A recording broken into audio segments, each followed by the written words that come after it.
Selamat siang pemirsa, kembali lagi bersama saya Rasalja Rizky. Hari ini kita akan membahas salah satu momen penting dalam demokrasi Indonesia, yaitu Pilkada 2024. Nah, Pilkada kali ini tidak hanya menjadi ajang bagi calon pemimpin untuk menunjukkan visi dan misi mereka, tetapi juga menjadi kesempatan bagi masyarakat, terutama Gen Z.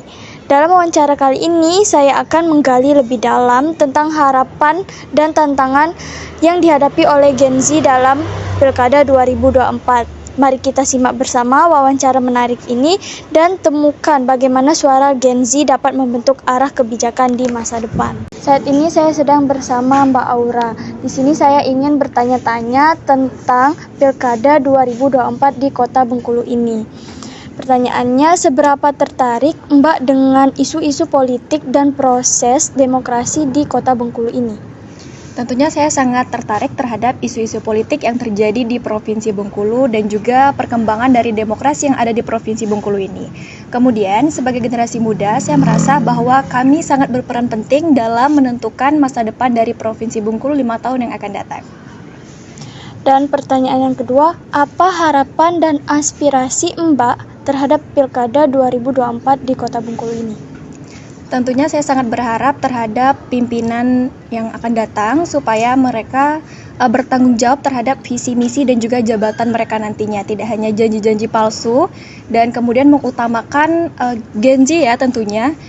Karena saya merasa bahwa lapangan pekerjaan dan juga pendidikan di Provinsi Bengkulu ini, kalau di bidang lapangan pekerjaan, saya merasa bahwa masih banyaknya Gen Z yang susah dalam mencari pekerjaan, entah itu terhalang oleh fisik ataupun ekonomi.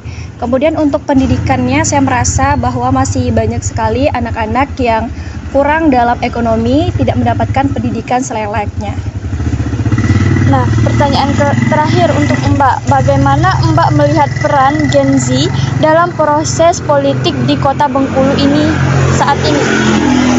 Kalau untuk Gen Z, saya merasa bahwa mereka berperan mungkin setengahnya ya dari usia yang lebih di atas mereka, karena mereka juga aktif, lebih aware terhadap isu-isu politik yang terjadi di Provinsi Bengkulu.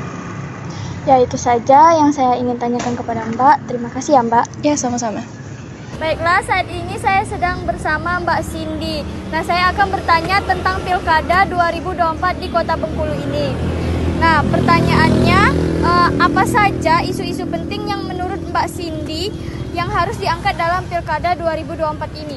Menurut saya pribadi, isu-isu yang harus diangkat di Pilkada 2024 ini tentang lapangan pekerjaan, lingkungan, dan pendidikan di para Gen Z. Nah, terus pertanyaan yang kedua, bagaimana Mbak Cindy akan memastikan partisipasi Gen Z dalam Pilkada 2024 ini? Saya akan mengajak dan mendorong para Gen Z untuk menyebarkan informasi-informasi tentang Pilkada di 2024 ini. Terima kasih, Mbak. Ya. Nah, itu tadi informasi tentang Pilkada 2024 di Gen Z.